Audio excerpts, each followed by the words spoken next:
welcome to This Week in Games, number 291, where we read and distill all of the weekly game industry news so you don't have to. Here's what we're talking about today. It's a big episode. A little bit about Gen Alpha and Gen Z are apparently the saviors for the game industry in the coming years. There's some data that's coming out that just really supports how these younger gamers are doing nothing but playing games, which is great for us as game industry nerds. Some leaks and reveals for the Valve numbers, and we're all jealous of their revenue to employee ratio. Why doesn't Disney Mobile crush it in revenue in games? I attempt to answer this question that Phil poses. Checking in on how Monster Hunter Puzzles and some other games are doing. Laura actually is going to shit on some games, which is, I love when she gets spicy, so tune in for that. And then Xbox hikes Game Pass price well after their successful summer game showcases, which is, I think, PR brilliance.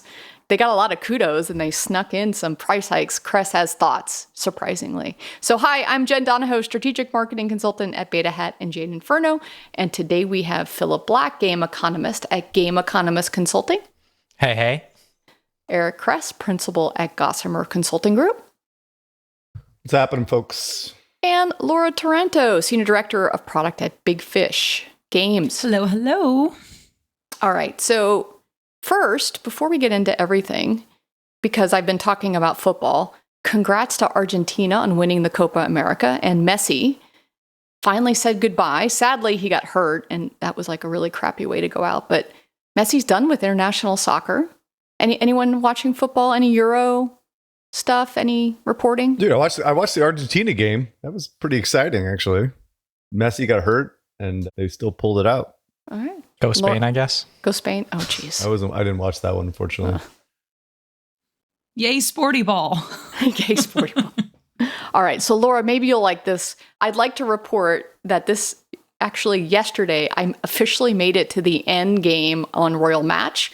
I'm at level 8,900, and I'm in the Royal League, that endgame thing, and I feel like Dream should, I don't know, send me a crown or something, and especially because I spent a lot of money on them.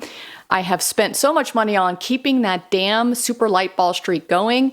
This is the best feature to ever be created in casual and puzzle, the streak mechanic. Laura, you're going to talk all about it.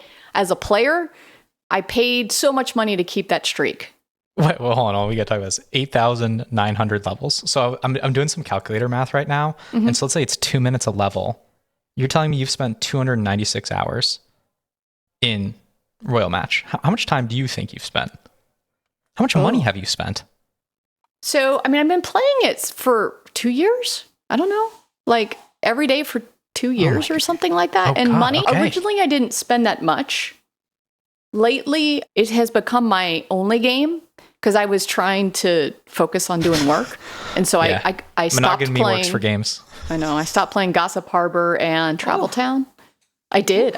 I know, Laura. It's crazy. And so all my money has gone into Royal Match. Hundreds of dollars. That's so great to hear. Thank you.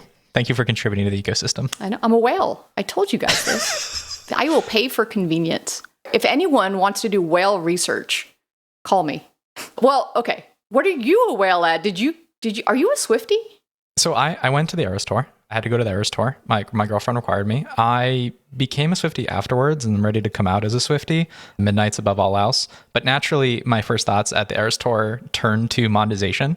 And, she's on this billionaires list, but there's so much more she could be doing in terms of monetization. So I wrote a piece about it, like, why are you not leaning into Eras? The merch game sucks. Like, there should be public goods games. You go into a coffee shop, you can tip Bulbasaur, Charmander, or Squirtle. It's a really fun game to give you agency when you do things like that. It increases overall tips. Why isn't there some sort of game where people are like buying things against a certain era and unlocks prizes? There's just so much opportunity there. Taylor's version should be a brand that's licensed to everyone. Why isn't she in NA games? There's just so much she's like leaving on the table since that failed like glue social network. It just baffles me. And call me. Someone on Taylor's team, give me a call. I will send out a bracelet. I'll do whatever it takes. That's all I have to say on the matter. I wish you could see Cress's face right now, everybody. Can I channel my wife for a moment here? Like, why does everything have to be so fucking transactional, right? Why can't you just enjoy it for what it is, right? Why do you have to why have to add everything on this thing? And maybe I'm completely contradicting everything I've said on this podcast for the last 5 years, but Jesus Christ, dude. Why is it transactional? I want to transact. Like, I want more Taylor Swift shit. And all I had is t-shirts and tote bags. Are you kidding me? I walk away dissatisfied. Where's my lavender haze? For the love of the music? Well, yeah, but this is how I show my love, Eric. This is how consumers do it. Transactional, exactly. You have to spend in order to show your love?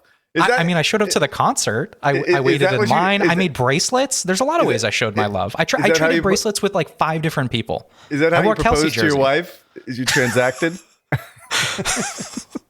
All right, moving on. All right, shilling. I don't think we have much. Please sign up for the newsletter and please tell a friend to listen to us. That'd be much appreciated. We have a Planet Play, which is sponsored by Stash, happy hour event at the 100 Thieves headquarters. So hopefully, maybe you'll listen to this by the time. If not, we'll report on it next week. I think there's over 100 folks coming. LA is the new destination, the new hub of gaming in California. So we're going to see it tomorrow. Brett Liang is our host, and he sent me a picture of the table of swag. Just get ready. You're gonna impress your son. You're gonna come home with some swag. After that comment, he's getting fuck all. That's all I'm saying. He's getting nothing. Absolutely nothing. But yes, I'm excited to hang out with Miss Jen in LA, even though I fucking hate LA. And luckily I'm not driving. So well, and then I'm gonna show you the magic of my electric car as well. Maybe I'll even let you drive. It's a BMW. All right. Driving hold on a minute. Driving in LA in an electric car. This is going to be torture. No. I challenge you. You're going to do a correction next week on my car, BMW i4 M50. In fact, let's go and have some other people do corrections and save it for next week. All right, who's got one? I see a bunch in here. Oh, War Robots. We talked about it. Quick slip of the tongue there. It was $6 million per month. It's generating according to Sensor Tower estimates, not per year. Thanks for the DMs I got on that one. I got 2. So yeah, it makes a lot more money. You knew that though, right? Yeah, I just made a mistake. He just misspoke. I just made a mistake. Yeah. There's some vested interests. All right, Laura, I think I heard you guys talking about Toon Blast. I stopped playing a few months ago, and I also saw a lot of people responding to you of like, it's what we just talked about, the streak. The streak of the super disco ball is the reason for the increase, maybe? Yes. So we talked a little bit about Toon Blast and why they saw a spike in revenue. And I attribute it to general live ops. And I think Navic wrote an article that Phil kindly shared that hypothesizes that it's actually due to the super lightning ball or magic disco ball called in this game. So I actually went through all of the updates going back to the end of 2023 to present to figure out what went live and what the revenue looked like. So there was a chart in the Navic article, but I made my own because I make my own stuff. So Magic Disco Ball went live in September, and you can see here, if you're watching, you do see a little bit of a rise in baseline revenue. And then I also saw they released a Progress Pack IAP bundle, which looks like this, that went live shortly afterwards. And then you have the 2 live ops I mentioned, Dragon's Treasure and Sky Pirates. So yes, I would say that Magic Disco Ball did play a huge piece in their revenue uptick. And it goes live, I think, in the game in 291. So it is targeted towards probably early mid-level players. What the fuck is Magic Disco Ball in a quick nutshell? In a quick nutshell, so this is the feature that Jen likes so much. So correct me if I'm wrong. You have to trigger it with what? You can't fail 10 levels. You have a 10-level streak. It turns on Super Lightning Ball. Each game calls it something a little bit different. And that doubles the activation power of your color collector, correct? And then I believe there's a leaderboard attached. Yeah, it's a streak boost. Okay. So what's driving success in these casual games right now is you power up and you win a certain number of levels to activate a streak booster. And it means that all of your main boost has like doubled the impact. So once you keep that alive, if you lose a level, you lose it. And so I now spend money to keep the streak alive so that I can plow through levels. because they have a leaderboard event that is also streak based. If you get to the top of the leaderboard event, you have to maintain your streak to get your 100x point boost. And so all of it ties together. It's not just the fact that that exists, that it ties to a reward system with leaderboards. Is this feature in other games? Or are they just copying from someone else? Yes. Okay. Now they're all copying There we from go. each other. No, Got it. All right. That makes sense. Why don't we just say this stuff up front so that everyone understands that like these are just features that are completely just being duped everywhere and it's really successful? Because right now, the only thing that's working in Zynga's portfolio, like really, is this game and then Match Factory? What about the Harry Match Potter Factory. one? I thought the Harry Potter one was always They doing don't like have- slots. no, Harry they're Potter all puzzles and spells. majority of all their franchises are declining, but these guys are just crushing it right now. So There is consequences though. There are trade-offs to like having this, which is that you're going to consume more levels than you might otherwise consume. And there is the potential that you get to the end of the experience like you have, Jen. And sometimes they build end-game content for that. Sometimes they don't. But there are consequences to putting more boosts in, which is Correct. that they consume more content and they get to the churn point faster. So these things always have a short-run revenue bump. I mean, look, it looks like this thing has it's worth the trade-off. But the thing that always baffles my mind is like, okay, you've added a new level 10 win streak. Why have these not been optimized to death? Like, why aren't people coming out and testing, okay, why not do a 20 level win streak? Make it even more powerful. You know, why not continue to push the bar and see where the point of diminishing returns is? Like, that's what I thought King would have done by now or one of these match companies. But if this is this important, that graph was crazy, Laura. That was a crazy bump in revenue from a single feature that they already have a streak level in the game. So I just don't understand why people aren't pushing this to the point of seeing where it breaks down. That's what you should be doing. And this game is 6 years old. yeah, and the game was in like sequential decline. Like it was actually not doing well at all. They have not increased downloads at all. They are just basically monetizing their existing user base, which is genius. So cool. Good for them. The only thing I can say, Phil, to your point, they could be testing it. It's just that those tests may not be proving results. But it took this many years to get to Disco Ball, right? Streaks are one of the main findings of games, right? Like that's the one thing I think we've really won at. Duolingo monetized on this. I mean, we talked about Squad Busters. A bunch of the gamification stuff is win streaks. Like it's loss aversion. It's a ton of behavioral econ stuff. I'm just shocked we haven't pushed this button so hard and quicker if it's this important. The first win streak, I remember I worked on a win streak for Farm Heroes, and that was back in like 2017. So this feature has been around for as long as Toon Blast has been out. Maybe 2018. Yeah, it's been around a while. They did not used to have it. So I told you guys I was a massive player of that game maybe up until, I don't know, 4 months ago. And they didn't have any streak stuff in there up until now. I mean, that's why it's working, is like it didn't exist. What I will say is the level of detail for the streak mechanics has just now found its stride because, like I said, I think it's because they are adding in leaderboard mechanics tied to the fact that you get it. And we saw this in Tilebusters. I first saw it there in a really meaningful way when that game came out. And I was like, oh, look at this streak thing. I hadn't seen that before. It was actually before Royal Match was really doubling down on it and adding this leaderboard mechanic. I feel like, I think they're both Turkish companies. I feel like they stole it from each other. I don't know if that's where it's originated, is tying it all into a meta system, but that's what I feel like the insight has been recently. Now everyone's copying, just like, this is what they all do. Okay. All right. I just wanted to do a little bit of kind of like high level market insights. Newzoo has released a new wave of the global gamer study data. So this is how consumers engage with games today, the 2024 edition. So they survey a bunch of people, 73,000 people in 36 markets. It's a free report. Go to their website. What I wanted to talk about, kind of as a through line through this section, is the importance of Gen Alpha and Gen Z. For many of you, Gen Alpha is like kids under 12. Gen Z is that next kind of group up. These are our future gamers.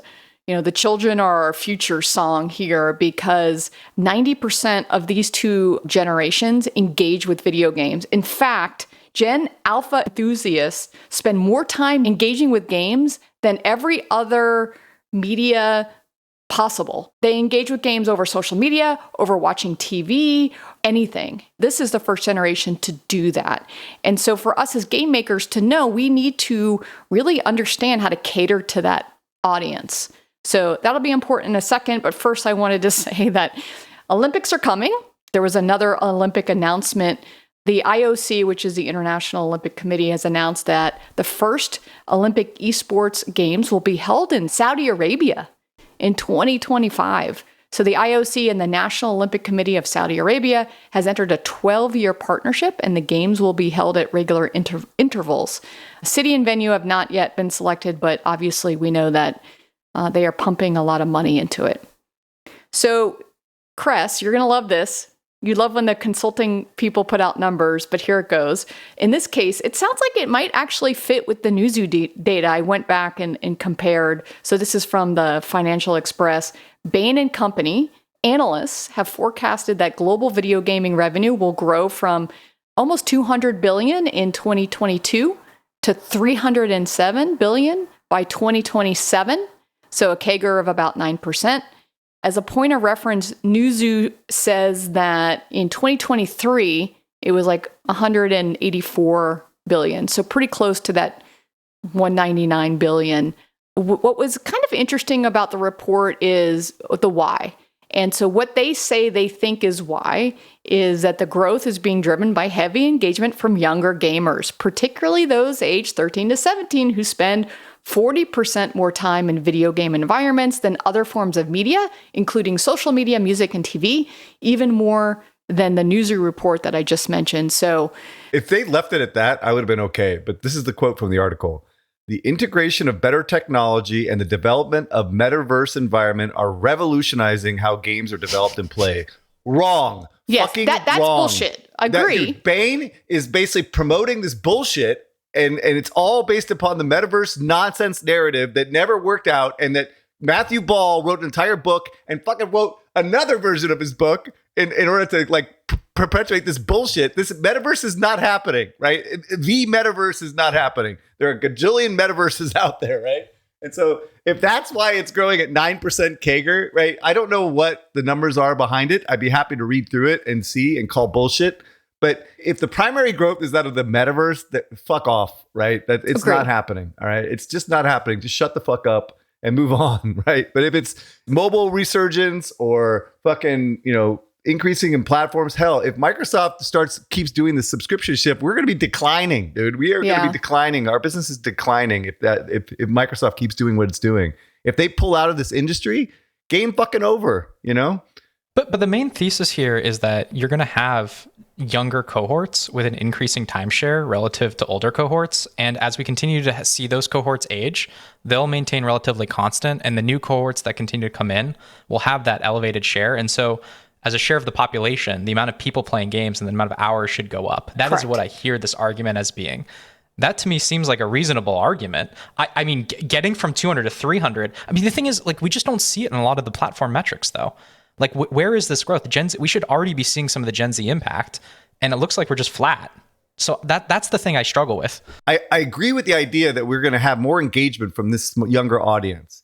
And how does that translate to the platforms by which things are happening, right? Like whether it's mobile, console, PC, those three, right? But if you start talking fucking metaverse, you don't know what you're talking about, right? Because that's not what people are investing money in right now, or not there's no metaverse that people are building. The shift in generations is good, but like, let's see where they're going to put money at. Where are they going to spend? And it's certainly not translating now because we're basically flatlined for the last few years right now. I agree with both of you. I think that is correct. All right. So, Laura, investments, M&A, what do you got? Investments in M&A. We've actually quite a bit. All right. So Stellar Blade Studio Shift Up is now public, successfully got listed on the Korean Stock Exchange, and on their first day jumped 18% in trading. The initial pump of the IPO raised about 435 billion won, which is about 320 million US dollars, largest in the country for a gaming firm in almost 3 years. Why would you do this, Eric? Why would you do this? I have no idea what the fuck is going on. This is a single product company, Remember Next Games did this on the Helsinki Stock Exchange? I don't. Why wouldn't you raise from venture? Why would you list on one of these exchanges? I guess it's just access to a pool of capital. You get tons of money. You get like some liquidity. You can get your people out. There's a lot of reasons from a company perspective to do it, but this is likely going to ultimately end in disaster. The stock's already coming down. I will say the South Korean exchange is a bit different, and they may be able to hold on a little bit longer because it's pretty closely held. You can't short stocks on the Korean exchange right now. Oh. Which is fucking insane, by the way. That's And crazy. it's like through next March or something like that. So Yeah. it's like, so maybe there's pipeline that I'm not seeing that they're really excited about, and then they can stack, just like our friends at MiHoYo, right? Like stacking or not. Go ahead. All right. Pixelberry Games. If anyone was jumped on the interactive fiction episodes rage way back when, they're the developer of Choices, which I loved. I spent a lot of money in that game. They've been acquired by AI games developer Series Entertainment for an undisclosed sum.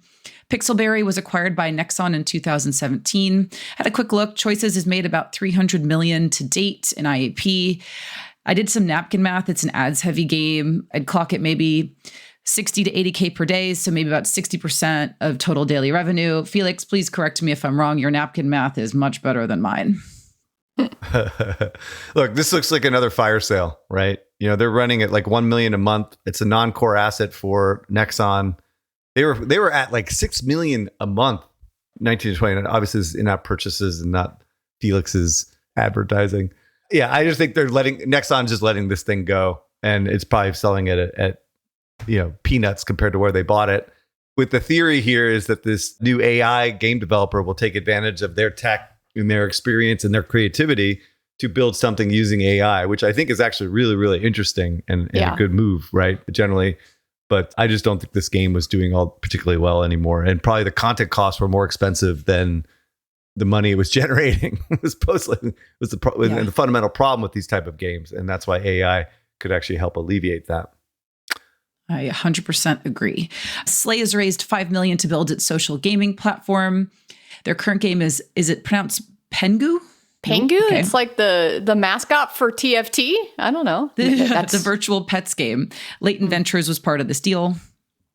And then I'm quite excited about this. So Grand Games, former ZenMatch devs, announced today that it raised $3 million in pre-seed funding, and it's going to put it towards what they're currently working on, which is Magic Sort, which I have not stopped playing. In 24 hours, I'm at level 84. It soft launched in June in Canada, in the US, and then they have Car Match, which is upcoming.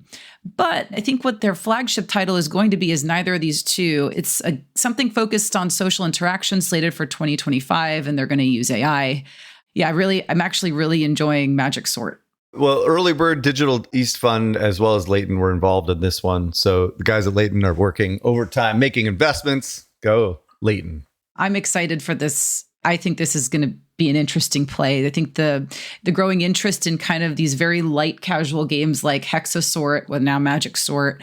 Will they be the new Match 3 switcher engine? Probably not, but I think they are definitely scratching an itch that players want for some very, very light gameplay that's puzzly.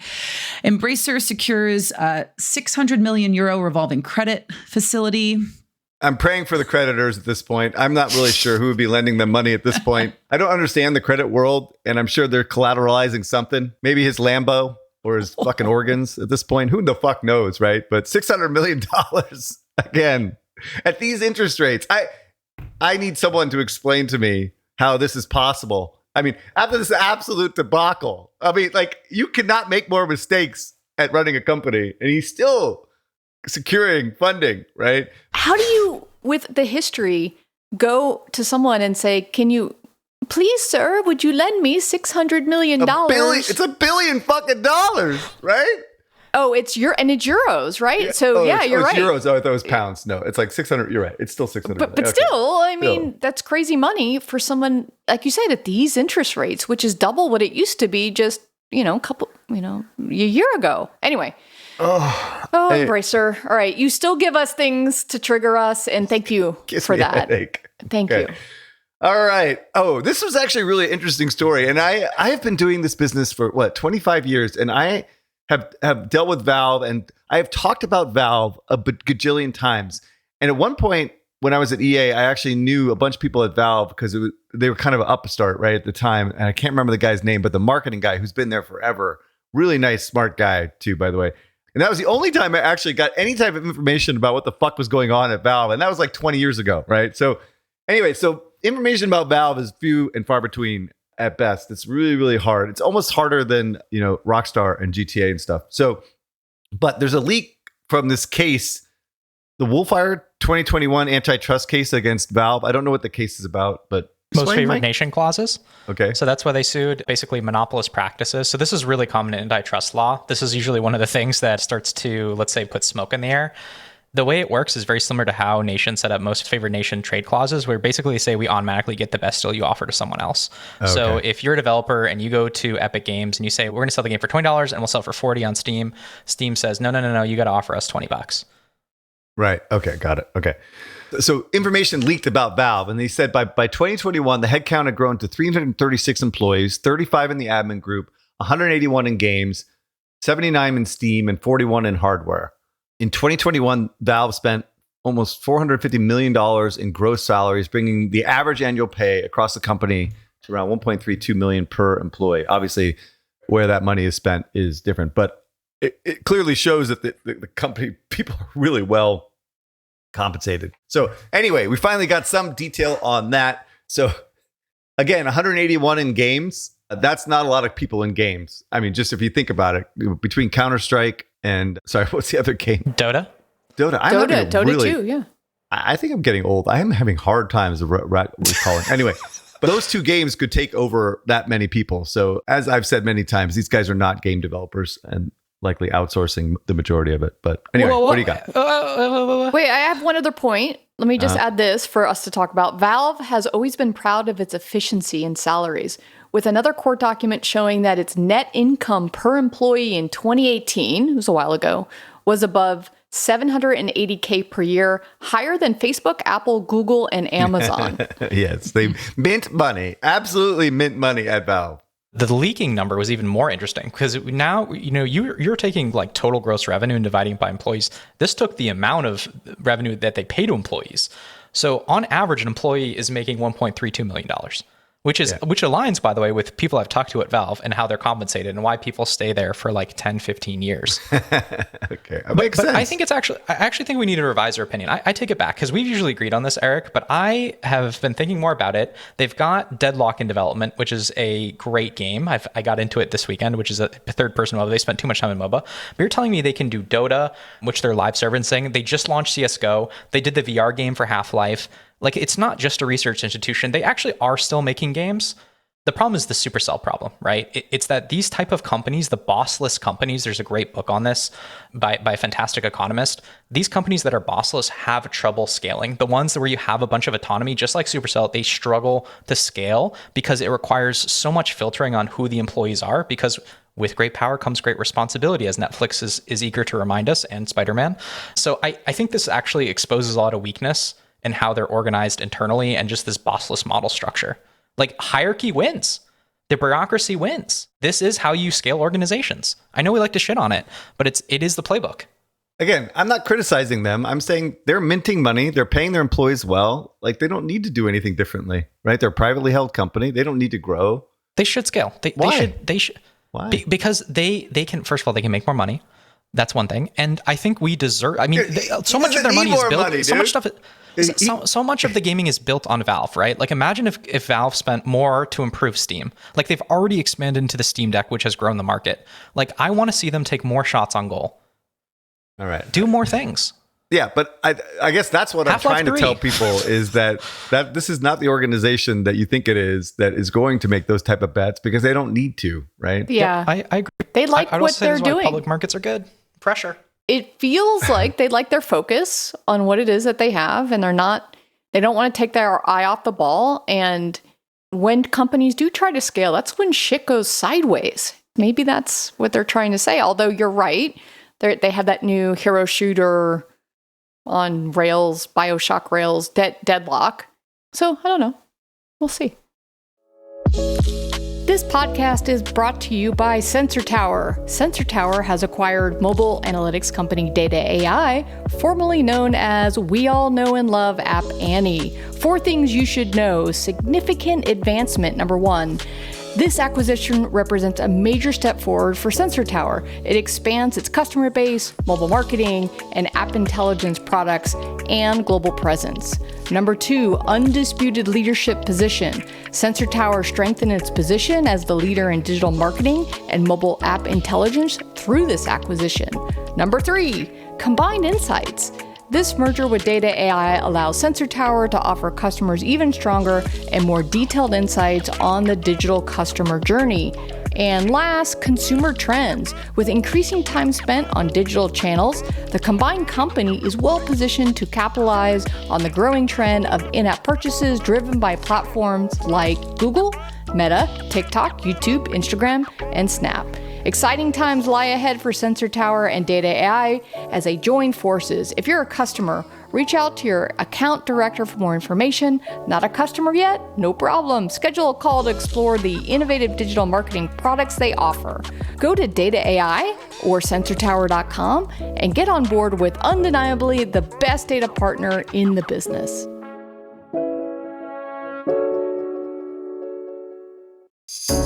You've heard of Heroic Labs by now, and we keep talking about them because in today's mature market, you need every edge to be successful. Rather than spending those precious company dollars on building game tech, focus on building your game and shipping it. Get into your players' hands faster and grow your community. Heroic Labs is battle-tested partner and friend of the podcast.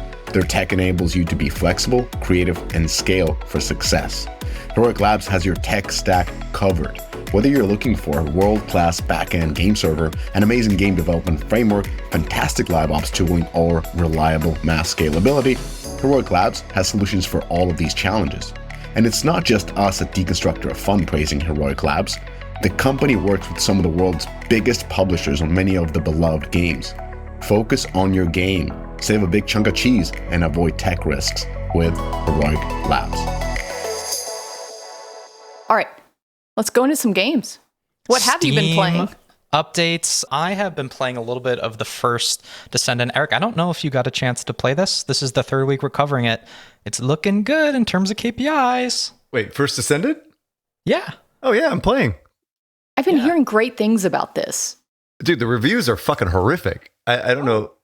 Really? On Metacritic. Well, Steam reviews though, but this is just MTX sandbagging by major critics. Who cares? It's a free-to-play game. They can say whatever they want. The player numbers are the real story. Can you give a summary on the game for the uninformed, myself? It has a 57 Metacritic, which I'm actually a little bit surprised for a free-to-play game. It's like, what are they bitching about? Anyway, it's a looter shooter. It's basically a very, very, very, very loose story at best. Like the story is fucking stupid. That's probably why it's getting panned a little bit. But you're basically going from place to place, going through all these levels, collecting things. It's a little bit repetitive in a way, but you're just getting weapons and gear and it's primarily cosmetic. But I imagine the Elder game is going to be more pay to progress. But it's a really, really well done game from that perspective. And I don't know, it's addicting because you just want to get through and level up to 100. I'm really relatively early because I just haven't had time because I've been traveling. But like, this is the type of game I just absolutely love, dude. Just shoot, get better gear, shoot, get better gear. That's it, end of story. But it's really well done for a free to play. So does this thing sustain? It's been pretty good in terms of PSU. We're looking on on the video right now. It's I mean, usually you see these things collapse pretty quickly, but it hasn't really been the case here. Yeah. I mean, I think this is the type of game that can capture an audience and keep them. I mean, yeah, like Lost Ark on the chart here, like I think it can maintain a certain level of audience for a long period of time if they can keep supplying it with, content updates. And here's the key though. The key to me is that they have to build in some type of progression monetization mechanic. They can't basically based upon this on new characters is the one way they could do it, but also some kind of like monetization around pay to progress or pay to win or pay for upgrades, that type of thing, similar to what Diablo did. So I think that will be key to its longer term monetization and to maintain a long audience. But we'll see. And there's another one that's been on the rise called Once Human. It's not a looter shooter, but it is developed by NetEase, whereas the First Descendant is developed by Nexon. This one has also been rising up the charts. It's on a very similar trajectory to the First Descendant. So we'll see how this one continues to perform as well. We'll keep track of all these. I also use Lost Ark as a benchmark, which has fallen off quite a bit from where it launched. Let's see if these things have legs. The most interesting aspect, I would argue, of these is that they're free to play. You know, the revolution rears its head again. We're seeing more and more free-to-play games dominate the charts. I just say, like, there's a lot of crow to go around this summer, Eric, whenever you want to heed on this one. One other update, I ended up playing Concord this weekend, which is the hero shooter that's out of Firewalk. I believe it's Firewalk. Correct me if I'm wrong, Studios. This is a PlayStation studio. I had two conflicting reports from some sources. One that suggested that the reason this game was also available for beta for PlayStation Plus members is that the pre-orders were so bad. And I had someone else say, well, it was an expected IP. This is what we expected to happen. That's not too shocking. I had a chance to play it. I don't think this game is going to go anywhere in terms of sales. The IP is extremely confused. I'm not quite sure what the thesis is. The next NetEase one we've been talking about, the Marvel one makes a lot of sense, even though it's third person. But Marvel I just struggle Rivals. to see. Yeah. I think that one has the potential to have legs. They are a little bit different, third versus first person. There are some interesting ideas in Concord, but again, I don't understand where they're trying to go with this. And I do think that the box model is appropriate for a game like that. Make the money and get out. Yeah, I'm confused by Concord as well. It feels like Guardians of the Galaxy meets Overwatch with where they're trying to develop an IP in a story. Sounds pretty good. Well, I mean, the idea sounds good, and then like you said, however, the I didn't play the beta, but I watched a lot of the trailers, and it just seems, one of the challenges that Overwatch had when they announced that they weren't doing PvE was that it's really expensive to tell stories with your heroes. And is Concord going down that path of expensive development that they're not going to have the game to deliver and pay that back? That's kind of how I felt seeing it. And Overwatch is not weak right now. We've been talking a lot. Sometimes we talk trash about Blizzard because, I mean, their headcount has just been like leaving in droves. By the way, no one's talked about Dreamhaven forever. I don't know if anyone's heard if they still have a live. I've never seen a billionaire company this quiet. But Overwatch is in a good place in terms of PSU on Steam. And we just talked about Diablo, which was doing pretty well with their recent update. But like, it doesn't feel like there's blood in the water for this either. Yeah. All right. What else we got? So we have another update for Zenless Zone Zero. This was the huge launch from MiHoYoverse. It's interesting kind of putting it in perspective. Right now, we're looking at downloads for MiHoYoverse's portfolio. And one of the things Ethan posted in the Slack channel and really challenged me on is last time we talked about it, it felt like we were almost describing the game as a failure. And I would say there's a couple things going on here. One of the things we know is that in terms of KPIs, pretty much across the board when it comes to revenue, active users, and downloads, this game is down from the heights they had both at Genshin and when they launched Honkai Star Rail. So that's generally not what you want to see. You want to see things hopefully grow. I would say that the second piece of this is that we know how much money they spend on marketing when it comes to launching these games, and it is a pretty penny. So we have some interviews, and again, it's challenging because we have to translate a lot of things. The interviews are in Chinese. There's a lot of translation errors that can happen, especially around analytics where details actually matter. But they were spending around 200 million potentially for Genshin during their launch and 100 million on development costs. And then we had another update that they may have spent even more money to launch Honkai Star Rail, potentially upwards of $200 to $300 million just in marketing expenses. That's an insane amount, right? And we haven't even talked about, recouping development costs, because it's not as though you can just recoup ongoing development costs. A full P&L, even though it's a sunk cost, would also include the costs they have to develop this thing when it didn't generate revenue, when it was in soft launch. So I think it's a tough story to see whether or not this game is doing well or doing poorly. And the other part is it's hard to get estimates for China when it comes to Android. So we're getting partial stories. We don't have console revenue either. This game could have skewed more to the console side. I would say, in terms of cannibalization, which has been another recurring theme that we continue to talk about, when you look at active users, it does look like they're growing portfolio active users with each successive title. So they launched Genshin, and end up topping out around 15 million active users. Honkai Star Rail comes into the picture. They bump up to around 20 million active users. So they add another 5 million active users. And then with Zenless Zone Zero, they're bumping from their baseline of 20. It looks like 25. Let's see if this maintains. But they are stacking weekly active users. I think the thing you've pointed out, Eric, which is exactly true, if you look at revenue and you try to stack revenue, it does not look like revenue is stacking. It looks pretty minuscule in terms of their ability to grow portfolio revenue, but I would still take the active users. And when you look at some of the documents they have in terms of their company strategy, and again, translation matters a lot here, they are trying to build a portfolio here. Like that is their stated goal. They want things to stack over time, even if each new item that they stack isn't as large as the thing before. So it can be smaller as long as it's growing the portfolio, but the revenue piece needs to come into play here. Like they do need to grow revenue at some point to pay back all this money. Interesting. Yeah. I think it's a little bit early, but my guess is that we're going to see the same kind of result, is that revenue will just be maintained, that these players are moving from one to the other. That's why this stacking user thing is a little bit off to me, because if that was the case, if they were stacking users the way the graph is indicating, revenue should be going up. Yeah. Right? Yeah. So one of the things that was interesting on Reddit was an analysis of their release schedule, and the way they do releases for all their games is in such a way that you can bounce between the different games when the releases happens. I know. Yeah. And I thought that was pretty interesting, because like the other hypothesis here is like maybe people have a HoYoverse budget, and you add more things that eat at that budget, but the budget doesn't grow. That was kind of my gut on that too. You can see by the charts that they released this game during the lull of the other two games in terms of introduction of characters or whatever they're doing from a live ops perspective to increase spend. So maybe they're really, really kind of like dialing this in, but again, they're not growing revenue, so that it's not working, right? Although, tell me if I'm wrong on that revenue chart, it did look like, assuming that the black was Honkai, that revenue did stack with Honkai, but it hasn't stacked with ZZZ, Zenless Zone. Am I reading that right?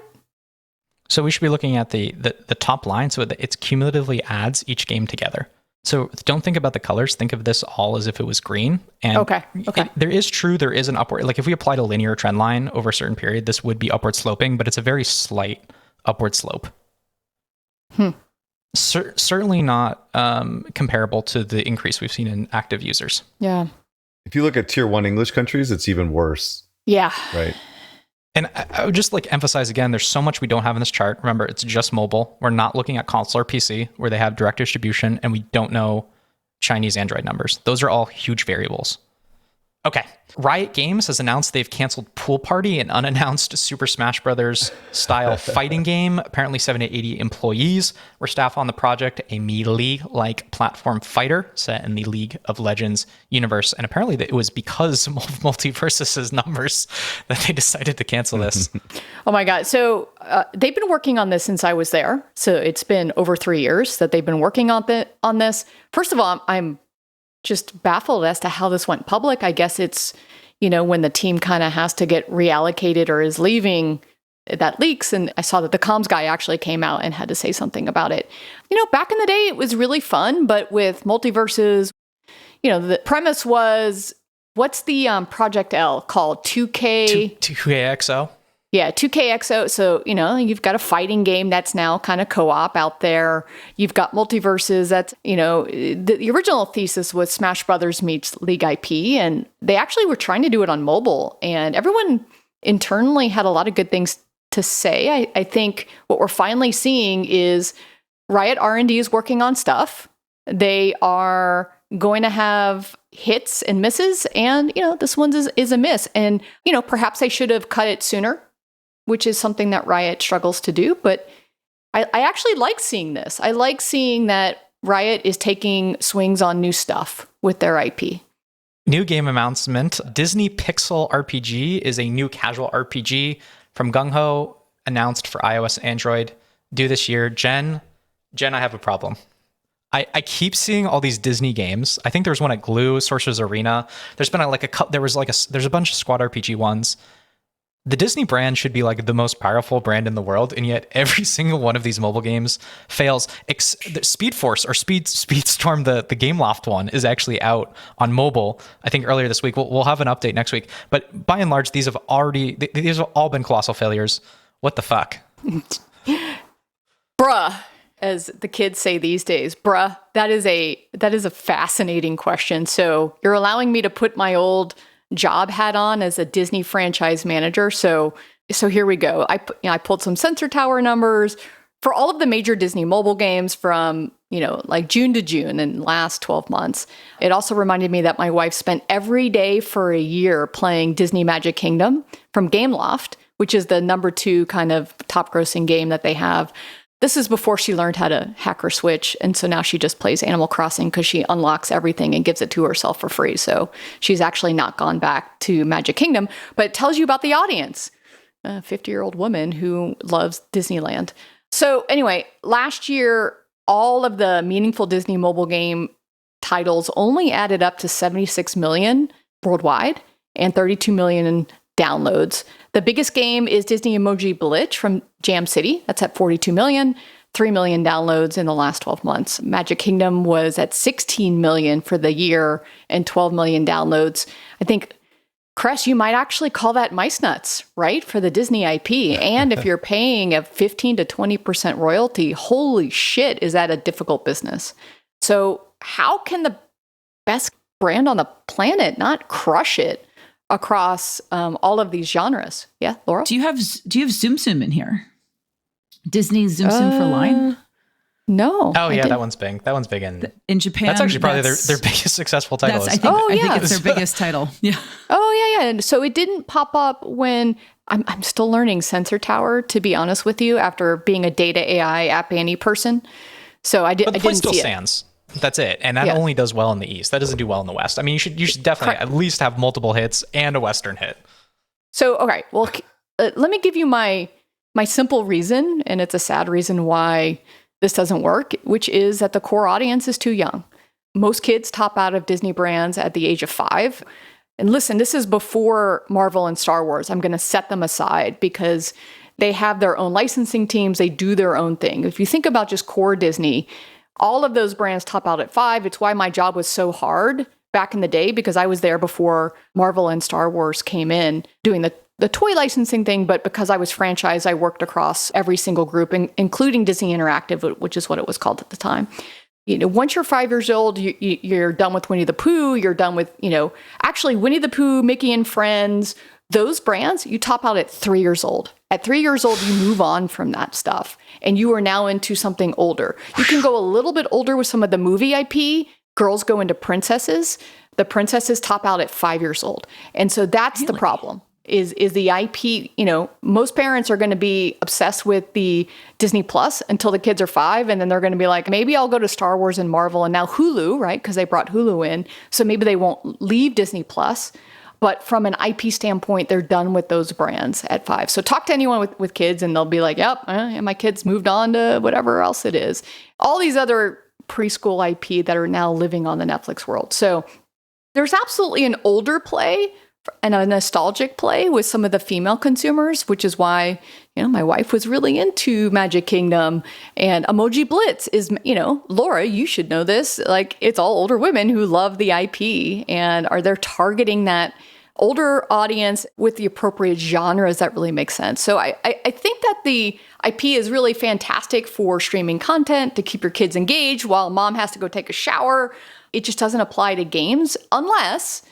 And what we're seeing Apple Arcade, the only thing Apple Arcade is having success with in their new strategy, and Netflix as well, once Netflix feels more comfortable with kids, is this family play. So how do I have a safe environment where I can hand my phone to a kid? There's no ads in IAP. It's kid-driven. It's subscription. So maybe the only future would be some sort of Disney Plus meets Apple Arcade meets Netflix, kids subscription business. I know, Crush, you hate this idea. I'm just trying to give something that might make sense for this IP for that audience. Otherwise, you got to take the nostalgic factor, target older fans of the IP, kind of what Barbie was, Barbie is taking their game to Zynga to make some sort of nostalgic merge game or something like that. That's the idea that they're going after. That's the only way I think you can be successful with the IP. I was going to bag on subscriptions, but I think in this perspective, it totally makes sense. For kids, go for it. But it would take different types of content. It would have to be a custom content for Correct. a subscription. It can't be what exists in the market today. And I think that's why all these subscriptions are failing miserably, is because they're trying to package up basically an a la carte type entertainment experience. But for kids, though, you could build all kinds of different experiences that could be part of a subscription and that is kid friendly and could have a market. But again, that market is relatively tiny. It is. And I can't believe you just agreed with me on subscriptions for that. So I feel really good right now. I think I have the Apple Arcade guy in my ear right now talking about how it can cater to that audience. Yeah, no, it's what's winning for them. And so the reason why I suggest this is that's where we are seeing success in the marketplace. It's a smaller business. You have to make very inexpensive games. You can't go crazy, but imagine that as part of the Disney Plus offering using the Netflix model, right? They came out, didn't last week you guys talk about, or 2 weeks ago we talked about that their goal, which wasn't a strategy, Phil, I totally agree with you. Their goal was to keep people from leaving and churning. I think that makes sense for Disney Plus. All right. This podcast is brought to you by AppsFlyer. In today's digital world, understanding your app's journey from discovery to download is more than just insightful, it's essential. Enter AppsFlyer, the leader in mobile attribution and marketing analytics that allows you to measure the full potential of your marketing efforts, making every ad dollar work smarter. With AppsFlyer, that's your new reality. Dive deep into data-driven insights that reveal exactly where your users come from and how they'll interact with your app. AppsFlyer, where your app's potential meets performance. Step into the future of game monetization with Exola, the premier partner for game developers seeking to expand their reach and revenue. Exola provides a robust suite of tools designed to enhance user acquisition, manage subscriptions, and streamline payment solutions worldwide. Unlock new markets and maximize profitability through their customized, secure payment architecture and dedicated support team. Exola, powering game developers to achieve global success.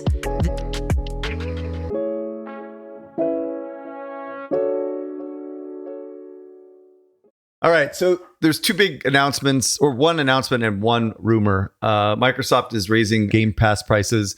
A shock to absolutely no one, because ultimately they had to do that, given the fact that they have all the development spend related to Blizzard and Activision on their books, and they need to be profitable, at least to some degree, but they're probably still not profitable. So they're raising game prices. This is a little bit more controversial than necessary because of the way they did it. The PC Game Pass is going to be raised, like, I think $2 from 11 to 13, which is actually the best deal on the planet because that gives you access to online and all the day one, right? So that is the best deal. But Ultimate, which is the only tier for console that you'll have day one games, goes from 17 to 20. And that's the controversy, is that there is no lower tier for access to day one besides the Ultimate, which basically the Ultimate gives you access across all platforms. And the standard sub, which just basically is online with no day one, is being raised to $12. So anyway, people were out of their fucking minds, like freaking out about this, but I don't know why they were surprised. But there was an article in pocketgamer.biz, and I know I'm probably just picking articles that basically confirm what I've been saying for the last fucking 2 years, right? Is that ultimately the reason that they made these changes is, I quote, "The service needs to make money, and price increase due to lack of mass market buy-in is the only choice right now for them to make their money back. The wild scale adoption of a successful ongoing gaming subscription still appears far away," right? And so the reason that this is so bad is that you don't raise prices until it becomes mass market. That is what Netflix did, right? They made a mass market thing. They had hundreds of millions of subscribers, and then they start to raise prices, right? Instead, Microsoft fell flat on its ass, lost insane amounts of share, never got above like around 30 million subs, and now is raising prices that will make it even harder for them to attract a mass market audience. And so This subscription business has failed, ultimately. They are just going to extract as much money from their core audience as possible, right? Period. End of sentence. This is the article from PocketGamer.biz. We've previously written about there's no profitable subscription service for games. And right now, the only way ahead for Xbox to make Game Pass profitable or at least viable is to put the price up, which is a hardly good move when you're trying to attract users and grow a user install base. So basically saying the exact things I've been saying for the last 2 years, Microsoft is on the fucking ropes right now. Subscriptions don't work in gaming, full stop, just stop, please. And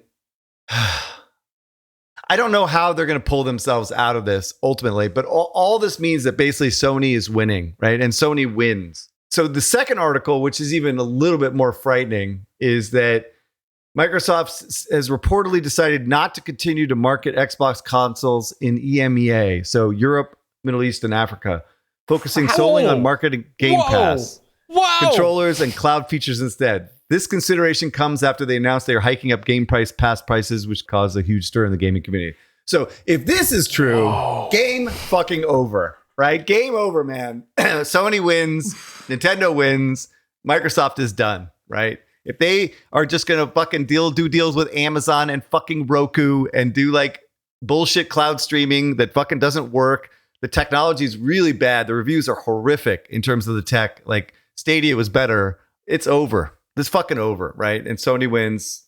Actually, I'll pull it back a little bit. So on the positive side, they do have a good content lineup coming out in the next 12 months, right? So Correct. This may actually help them. Between Call of Duty and a bunch of other games that are coming, this gives them a little bit of respite. And so that's part of the reason that they're doing it now, right? Because they feel like they have the content lineup to justify the price increases.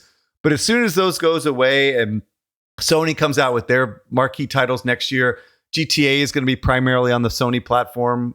That's where the activity is going to be. This is not looking good. This is they are on the ropes. Yeah, that's super rough. I think that if they were going to have to do this, which we knew they would, they did it in a comms way that was very successful, right? They came out, like you said, with all that great content. They showcased the next Call of Duty. They're like, hey, here's all the content you're going to want. And then a month later, they're like, oh, by the way, to get that content on day one, you have to buy this Ultimate Pass, and now we're going to increase the price on it. So hoping that the availability of the content would mitigate players' kind of unhappiness, which, as we know with gamers, that's very difficult to change their mindset of your service, especially in countries like Europe.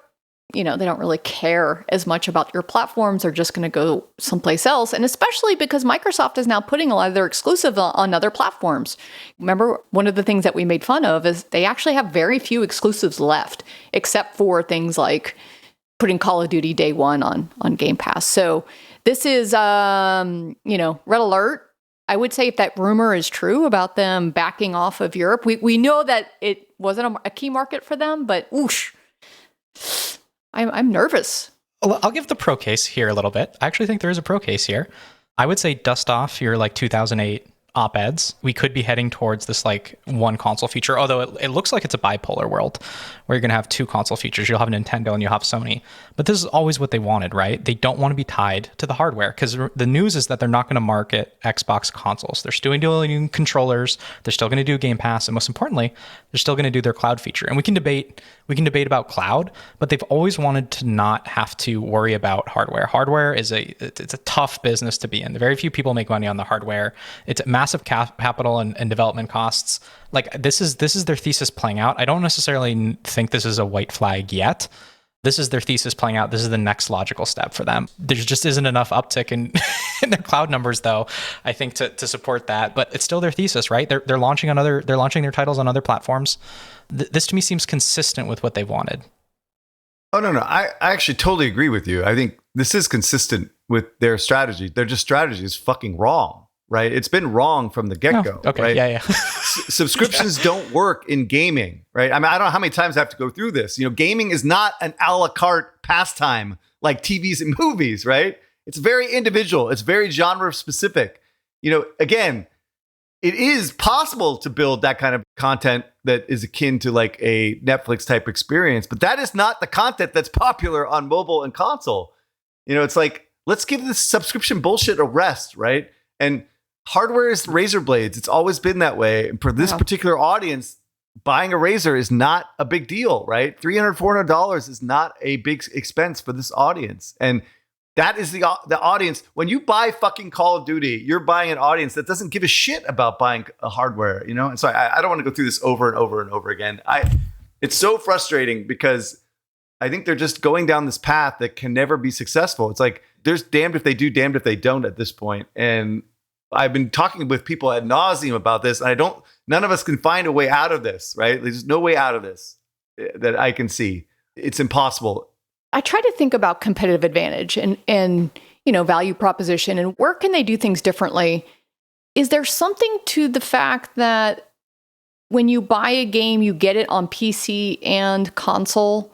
Like, is that audience big enough to care about that benefit? Or like they just don't have a lot of competitive advantage standpoints. Like, how can they leverage Microsoft? I guess that's where they're trying to go with cloud. I don't know. You're right. Like I'm struggling. Yeah, it's really struggling because again, a lot of the PC success is a false flag. I don't think it's really catering to the same audience as the console business, and a lot of the growth is in China, which has nothing to do with consoles, and they don't give a fuck about Microsoft or Xbox fucking streaming or any of that bullshit, right? Like I'll say it the last time because I don't want to repeat this over and over again. I think that Microsoft corporate had different strategies, and they're pushing Xbox as a round peg in a square hole, trying to do streaming and try to do things subscription that caters to their strategy, their overall Uber strategy at Microsoft. And gaming, this particular gaming business does not work in that way. And I think these guys were all forced to go down this path that never made any sense for their gaming market. And we're starting to see that kind of prove out over time. This is 20 times 12, right? I mean, this is a $240 subscription a year, right? Isn't that the highest content subscription price tag out there, right? Which basically, in essence, requires a console, right? Which is another $500. So what exactly market are you going after? Like, let's be clear, right? You're basically going after the console guys, guys that play fucking FIFA, they play Madden, they play Call of Duty. That's all they play, So it's like, there is no market here for a subscription. Yeah. Anyway. Okay. We have a game announcement that we want to talk about. It is from Wildlife Studios. If you remember Wildlife, they have a very interesting story. They're mainly based in Brazil, but they have European operations. They raised a bunch of capital. God, I remember listening to it on TWiG a long time ago. It was after one of their tennis games, and it was at $1 billion valuation. And everyone was just like, what? Yeah. They're still alive. They have an interesting portfolio, and one of their plays was to launch a bunch of different studios and then give them a bunch of autonomy. And it looks like finally they are launching a game. It is called Toon Blast. It is by their studio called Play a Bit, and it is available worldwide right now. It is a Blast game that is based on a match theme, which looks familiar to a bunch of other games we're starting to see based on that exact theme or that exact IP. We've talked about Wonder Blast, which I worked on, which I have a lot of belief will come out and be successful, but has a very similar theme, family-based. There's Familyscapes, which is another spin on the Gardenscapes genre. Wow, we're seeing a lot of family-based games. And I think, Laura, you've been looking into the KPIs. I have been looking into the KPIs, trying to understand them. I've played this game. I played this game quite a bit. I have a lot of thoughts. So it's not bad. I will give it not bad. I think there's some work to be done. I was ready to roll my eyes at another Blast clone, but they're actually trying something a little bit different. It's the first game in a launch phase that is the highest combination of match 3, so your royal match elements, with your traditional Blast game elements like Toon Blast. Something they did, and this is not novel, but one example, they added the propeller for Foursquare. Again, not novel, but it makes it more blasty, and you can combine it. It helps address that kind of crosshatch you get, which is super frustrating because it drains your moves to untangle and then puts you more in a fail state. This is the part that is interesting. They allow you to swap specials with standard pieces. I haven't seen this done, so I went down a rabbit hole yesterday so I'd get my facts right. And I wanted to make sure I was actually looking at, this is a table of comparisons for all the Blast games that were kind of top of charts, and looking at what type of mechanics they use. So what kind of bomb clears they do, what you can swap, what you can't swap, and just to try to figure out how unique is this game in terms of gameplay. So I can send this separately for anyone that's interested as a follow-up. The Sensor Tower, it's been in soft launch for about 7 months. There's been a UA push or a download spike. It's making like $5,000 per day. I think it's like if they do a couple of changes, I think you could get it to a $3 to $5 million a year game. If they don't, I think it's going to be closer to $1 to $2 million a year game. I think the biggest issue I see is their balancing. Players like blast games. They like the puzzle element of it. And unlike match threes that have cascades that kind of add this more elements of chance and puts you closer to like be able to win, if you go too hard in the difficulty curve, it just completely thwarts your progression and you end up getting level stuck. And this game, if I was going to assume from the outside, I haven't seen their data, I would assume that their level between 1 and 100, their attempts per success is hitting 2 or higher with difficulty spikes way too early. And I would imagine for kind of the elements of chance they've added in with the swaps and the propellers and the changes they've had with the match 3 elements, I bet the standard deviation that is probably quite high, making this very difficult to balance. I'm rooting for them because they've done something interesting, but I think their biggest hurdle is going to be to scale, because right now the spike in revenue here is due to their insane difficulty early. That's going to absolutely slow progression and make it harder for players to stay with the game. It's going to impact long-term retention to get them through the end of content. That's my spiel. Not shitting on the game, rooting for it, but I do think they need to make some changes. Yeah, I would just say at a high level, if you look at their RPI, revenue per install, after 6 months in the tier 1 English countries, which pretty much all that matters, that's around 50% per download. You just really can't acquire profitably at this level, right? If this is true. And then looking at the charts, the revenue is just not stacking the way it should. So it looks like they need a bit more work. Maybe this last push, maybe they have a version that's out that can monetize, but we'll keep going. I was actually looking at their business. Their business is not that bad. I mean, they're down a lot. I mean, they were up at like 4 to 5 million a month for a while. They're down around 3 to 4. So they're kind of on a search for their next big hit. Yeah, but they're certainly not worth $1 billion. Just saying, like not even close. Like, right. I mean, let's be real, right? But yeah, they just need to stack some more games and get some more successes out there. So go for it. I mean, they're lunatics, right? The execs there, like supposedly, like in Brazil, they're absolute lunatics. So we'll see what happens. That's a great way to end the episode. Just for that. Just throw a Molotov cocktail and walk away. All right, everyone, that wraps it up. We will see you next week. You did it. You made it to the end of the episode. As a fan of the show, it would help us out if you subscribe and leave us a review on the podcast service of your choice. More importantly, are you a member of the Deconstructor of Fun Slack group? If you have 5 years or more of games industry experience, go to deconstructoroffun.com/Slack and apply to join. Join the games industry's best professional community filled with peers always willing to lend a hand. Or subscribe to our newsletter to get all the latest insights from the Deconstructor of Fun content creators. Thanks for listening.